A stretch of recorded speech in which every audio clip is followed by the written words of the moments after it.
আসসালামু আলাইকুম। আশা করি যে যেখানে আছেন সবাই ভালো আছেন। আলহামদুলিল্লাহ আমিও ভালো আছি।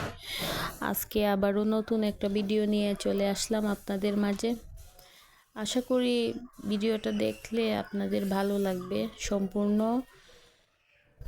কাজটা যখন রেডি হবে তখন সম্পূর্ণ জামাটা দেখার পর যদি কারো ভালো লাগে অবশ্যই আপনারাও ট্রাই করবেন, করে জামাটা বানানোর চেষ্টা করবেন।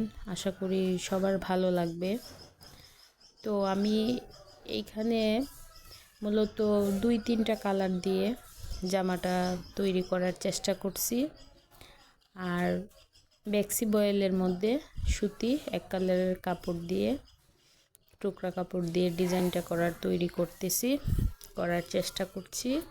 আশা করি সবার ভালো লাগবে। যদি কারো ভালো লাগে তো দেখবেন, দেখে বানানোর চেষ্টা করবেন। আর